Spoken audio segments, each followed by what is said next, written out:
आजची सत्कार मूर्ती आपल्या सगळ्यांचे आणि संगमनेरकरांचा एक वेगळा अभिमान वाढवणारे रघुभाऊ,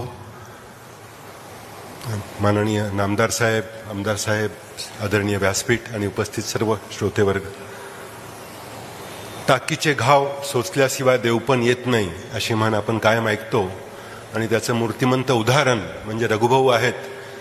जो खडतर प्रवास रघुभाऊंनी केला आतापर्यंत आणि ज्यामुळे हा पद्मश्री पुरस्कार मिळाला आहे, त्याला हे फिट म्हण आहे अगदी की टाकीचे घाव सोसल्याशिवाय ते देवपण मिळत नाही.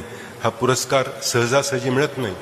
हा पुरस्कार म्हणजे जसं सत्यजित भाऊंनी सांगितलं की दादांनी सांगितलं की सगळ्याच कलाकारांचा हा सन्मान आहे, सगळ्यांचा सत्कार आहे, संगमनेरकरांचा सत्कार आहे आणि लोककलेचा सत्कार आहे. संतोष खेडलेकर यांनी खूप छान पुस्तक लिहिलं आहे रघुभाऊंवर.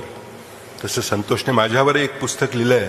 तेवढाच एक आनंदाचा हा धागा म्हणायला हरकत नाही. परंतु असे टाकीचे घाव सोसण्याची ताकदही पाहिजे पुढे जाण्यासाठी, ती नक्की नाही आहे. लहानपणी आम्हाला कायम एक आकर्षण असायचं जादूगार रघुवीरचं. इथे त्यांचे प्रयोग पाहिले होते, त्यांच्याकडे आम्ही जादूचे प्रयोगही शिकायला जायचो.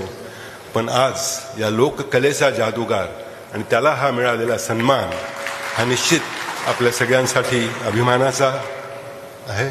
मी अनंत फंदी प्रतिष्ठान, संगमनेर मर्चंट्स बँक, मालपाणी उद्योग समूह सगळ्यांच्या वतीने रघुभाऊंना वंदन करतो, अभिनंदन करतो, सॅल्यूट करतो. धन्यवाद.